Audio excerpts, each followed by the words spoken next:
Shalom, queridos. Deus abençoe a vida de vocês. Passando aqui para um vídeo curto, né? A respeito da carta de Judá, né? Ali é o último livrinho antes do Apocalipse. E é uma carta de apenas um capítulo, então a gente consegue encerrar assim com uma determinada velocidade, né? Acredito eu que sim, tá? Então Judá, ele aí tradicionalmente ele é compreendido como irmão de Jacó, tá? Ou irmão de Tiago, no caso, né? A minha Bíblia traz isso como o nome de Yaakov, mas Yaakov foi transliterado para a gente no português como Tiago, né? E automaticamente é, Judá seria irmão de Jesus também, já que Tiago é irmão de Jesus, né? Só que ele pode ter se denominado aí como escravo de Jesus, né? Simplesmente para evitar que as pessoas explorassem aí o relacionamento de sangue dele com o próprio Jesus, tá? Nós não sabemos qual é o destinatário da carta, tá? Mas pelas heresias que são mencionadas, acreditamos que possa ser ali na Ásia Menor, provavelmente o destino, tá? Outros teólogos acham que Tiago aí poderia ser uma pessoa diferente, né? Que Judá era uma pessoa desconhecida e Tiago seria um pouco mais conhecido, mas a gente não saberia que Tiago é esse, tá? Mas eu trago aquilo que a tradição diz. E aí, quando nós vamos para o versículo 3 e versículo 4, diz o seguinte: continuassem contendendo com veemência pela fé que foi dada de uma vez por todas confiada ao nosso Deus, tá? Pela maneira como está sendo escrito o texto, levando em consideração também o versículo 17 associado a esse aqui, né? Acredita-se que essa carta foi escrita ali provavelmente no final do primeiro século, quando a fé já começou a se cristalizar, já começou a ficar rotineira, sabe? Quando você se acostuma com as coisas. Então, provavelmente acredita que tenha sido escrita essa carta ali no final do primeiro século, tá bom? Agora, quando ele fala de fé aqui, é importante que a gente comece a compreender que fé ela não pode ser vista apenas como um pensamento intelectual. Ah, não, eu creio, né? Eu tenho a crença naquilo, então é o suficiente, eu tenho fé. Não, tá? A fé, ela não é isso, e a fé, se você for observar, por exemplo, Romanos, capítulo 1, versículo 5, você vai entender que a obediência, a fé é baseada em obediência, tá? Então, as pessoas muitas vezes querem limitar aí a fé para aspectos intelectuais, e não é bem assim que funciona, tá? A fé também vai implicar não somente essa questão da doutrina de crer, né? Mas toda a forma de obediência a Jesus. Isso é fundamental dentro do conceito de fé, do entendimento do conceito de fé, tá? Bom, avançamos, né? Avançando para o versículo 4, né? Vai ficando claro para a gente que as pessoas ímpias, né? Estavam disseminando aí alguns tipos de informações erradas ali no meio, né, do povo de Deus, tá? E eles estavam transformando a graça divina em licença para devassidão, né? E começaram a renegar o único mestre, que seria Jesus Cristo, nosso Senhor, tá? Hoje nós não estamos muito distante disso, né? Nós denominamos hoje de forma moderna como graça barata, né? Como se a graça, como se a morte de Jesus Cristo e o seu sacrifício e a sua ressurreição para que eu e você, que somos miseráveis, pudéssemos ser perdoados, não tivesse valor. Então as pessoas falam, não, eu sou salvo, né? É, é, eu não tenho que ficar obedecendo a Jesus, não, tá? Eu vou perverter essa questão dessa graça aí, tá? E eu vou ser considerado justo simplesmente pela minha fé, porque eu creio, porque eu acredito, né? Só que isso cria um ambiente automaticamente de libertinagem, porque você confia tanto simplesmente intelectualmente e esquece de obedecer, esquece de permitir que o Espírito Santo transforme a sua vida, que você começa a fazer um monte de coisa simplesmente acreditando que está fazendo, né? Então, você começa a negar a lei de Deus, né? Uma das coisas que é mais comum de acontecer, né? Você remove o componente ético, você remove o componente moral, né? Que está envolvido também na fidelidade para com Deus. Então isso é fundamental que a gente entenda que a graça ela não é barata, né? O preço que foi pago na cruz foi muito grande. Ninguém, se reunisse todas as pessoas do mundo e colocassem lá na cruz, não teria condição de pagar o preço que Jesus pagou. Era o sangue dele, era o sangue de Deus, era o sangue de alguém que não tinha pecado. Então não transformem a graça em algo barato. Ah, eu sou salvo pela graça. Sim, eu também sou salvo pela graça. Só posso ser salvo mediante a Cristo Jesus. Mas isso não significa que eu vou viver uma vida de bagunça, entendeu? E achando que só porque eu creio eu serei salvo, tá? A fé implica obediência. Que isso fique bem, bem claro para vocês, né?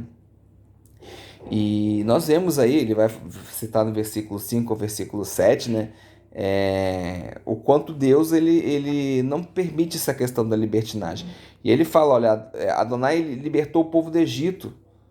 Sim, mas depois ele destruiu aqueles que não confiaram. Aqueles que não tiveram fé ficaram pelo caminho, né?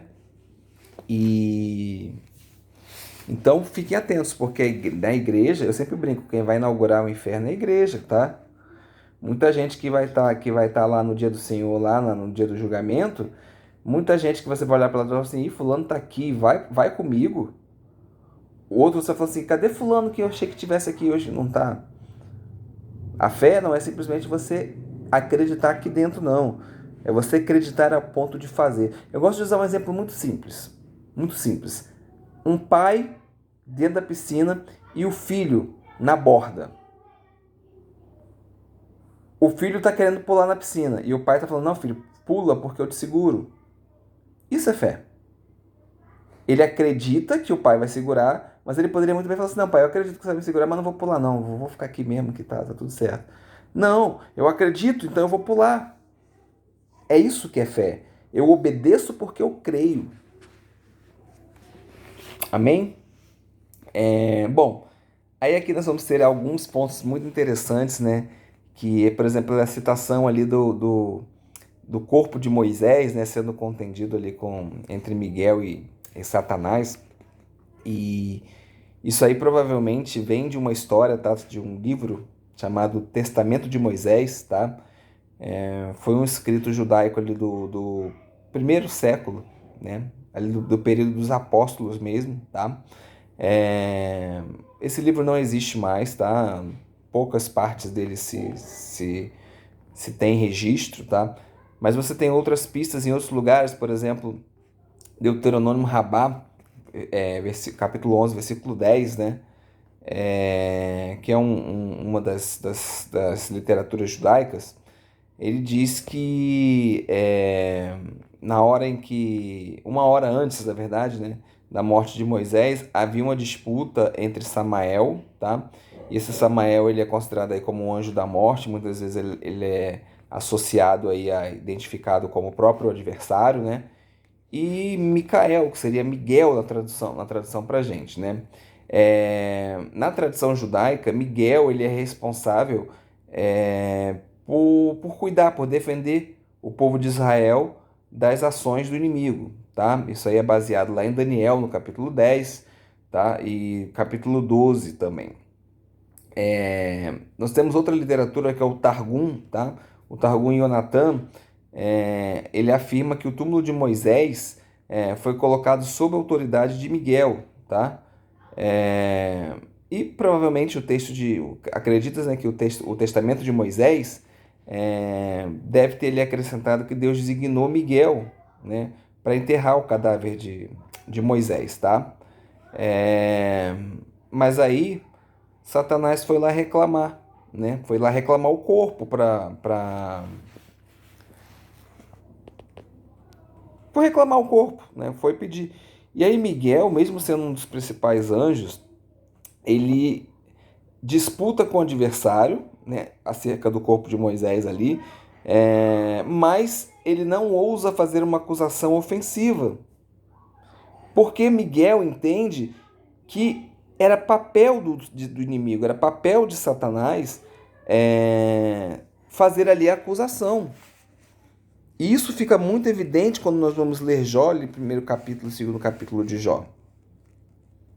Né? Diferente muitas das vezes do cristianismo, em alguns pontos do cristianismo, a gente entende que Satanás não é uma força maligna independente, que ele faz o que ele quer, o que ele bem entende, sabe? Que ele tem total liberdade. Né? Ele tem uma autoridade limitada, dada pelo próprio Deus. Tá? Então, assim, é covardia. Se o inimigo quisesse lutar contra Deus, gente, é covardia. Não dá. Não dá.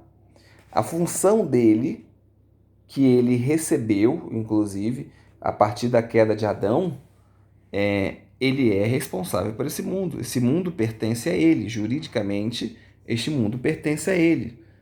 Para que este mundo não pertença a ele, há necessidade de que um pagamento seja realizado. E o pagamento já foi realizado na cruz do Calvário. Então, hoje, para aqueles que creem em Jesus, creem em Deus e buscam uma mudança de vida, ele vai chegar para acusar, mas quando ele chega lá para acusar, Jesus fala: ó, sai daqui, o preço por esse aí já foi pago. O preço por esse aí já foi pago. Então, Miguel, quando está diante do inimigo, ele não acusa, ele não ofende ele reconhece o papel de acusador ali do inimigo, né? E ele provavelmente levou em consideração aquilo que está escrito na própria palavra de Deus, né?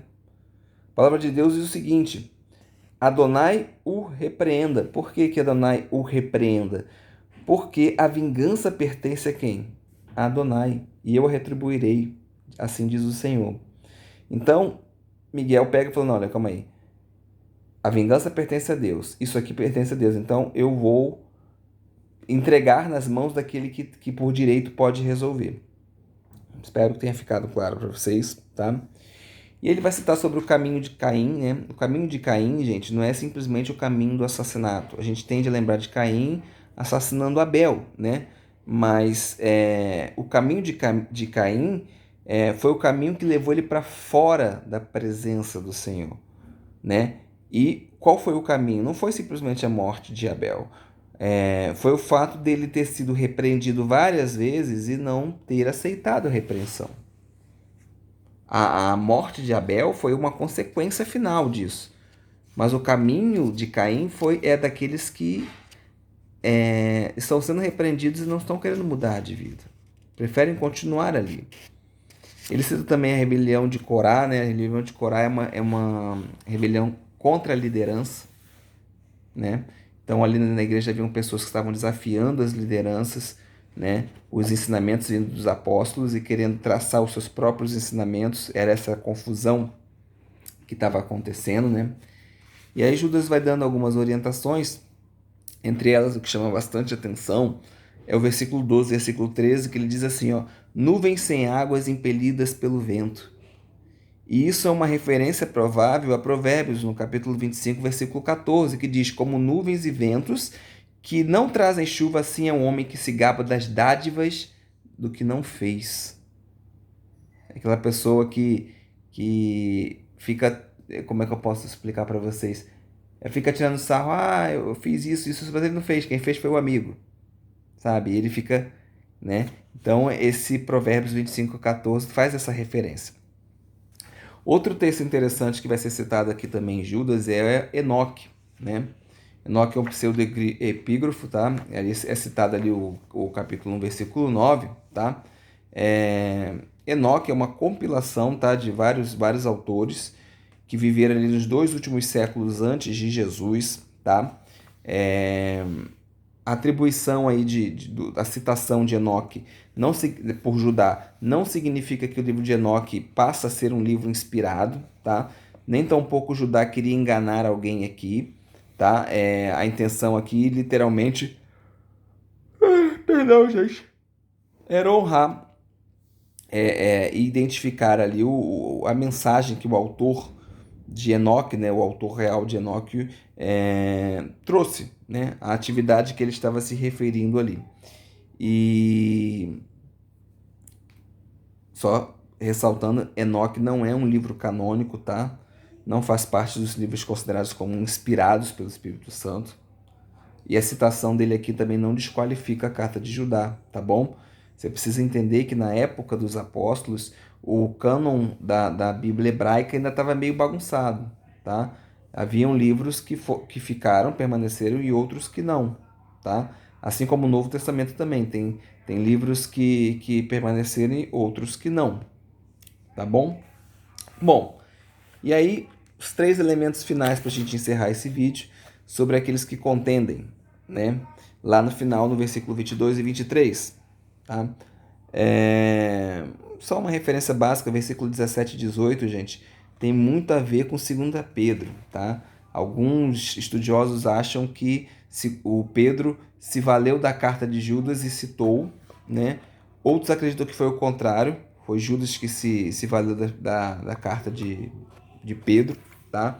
Mas isso é uma questão meramente técnica. Mas vamos lá, os que contendem. Os que contendem são aquelas pessoas que têm se afastado da verdade, tá? Ou seja, ninguém pode ensiná-los e ninguém pode salvá-los. O que a gente pode fazer para essas pessoas? Orar por elas, né? E pedir que Deus ajude elas a mudar. Então é o tal de jogar pérolas ao porco. Tenha consciência de que você não muda ninguém. Olha, eu sou pastor e eu não mudo a vida de ninguém. Minha missão é falar da palavra de Deus, é o Espírito Santo que faz a obra. Eu sou só um instrumento aqui, estou falando. Você pode ouvir esse vídeo todinho e falar assim, besteira, isso não serve para mim. Mas talvez você assista e fale, cara, isso está falando comigo. E não é eu que estou aqui pelo meu intelecto ou pela minha pesquisa, não. Isso aí é o Espírito Santo que faz. A honra é dele, a glória é dele. Então, parem de ficar querendo mudar as pessoas. Se a pessoa aceita a repreensão que você trouxe sobre a vida dela, você foi lá e apontou, olha, ela não está fazendo isso errado, assim, assim, assado. Amém. A Bíblia diz que você ganhou o seu irmão. Jesus diz que você ganhou o seu irmão. Agora, se a pessoa não quer ouvir, só quer contender, quer brigar, gente, ora por aquela pessoa. Pede a Deus que mude o coração dela, porque você não pode fazer nada por ela. Amém? Aí, outros, né? Os outros que são citados aí no versículo, nós vamos dividir esses outros em duas partes, em dois grupos, né? Os outros são, às vezes, as pessoas que estão sendo atraídos pelas discussões que são libertinas, que não servem para nada, tá? Elas são relativamente inocentes, porque elas não sabem muito bem o que está acontecendo ali, estão sendo enganadas, estão em grave perigo, inclusive, de se desviar, tá? E aí a orientação que tem é salvem os outros, arrancando-os do fogo, né? E coloque eles sob o princípio da verdade. Então, aquelas pessoas que estão ali no meio da confusão, né, que você consegue chegar até elas e você consegue levar ali uma exortação, que você consegue mostrar para ela que aquele caminho ali que ela está observando não é bom, amém. Você conseguiu arrancá-la do fogo, né? E tem os outros também que já têm caído em pecado, tá? Só que ainda não perderam a condição de serem ensinados. São pessoas que falharam, pecaram. E, gente, é muito comum, infelizmente, no mundo de hoje. A pessoa pecou, mas você percebe que ela quer ser ensinada, ela quer ser mudada, né? Ela quer ser restaurada, né? Então, para com esses, Judá diz para a gente que a gente deve ter misericórdia com temor, odiando até mesmo as roupas contaminadas por seus vícios. Traduzindo isso, amando o pecador, mas odiando o pecado. Para isso, Paulo nos ensina lá em Gálatas, no capítulo 6, versículo 1. Vocês que têm o Espírito devem restaurá-lo, mas com o espírito de humildade, mantendo o olho em si mesmo, para que vocês também não sejam tentados, né? E aí ele termina aí com uma doxologia, né? Porque vamos traduzir para vocês como assim, uma verdade absoluta, uma forma de se finalizar uma oração, né? Que ele vai dizer, aquele que pode impedi-los de cair e apresentá-los sem defeito, né? Deus é declarado desta forma. Amém, meus queridos. Judas já foi. Amém? Vamos ver qual vai ser o próximo estudo que a gente vai estar trazendo aqui para vocês. Deus abençoe a vida de vocês. Shalom.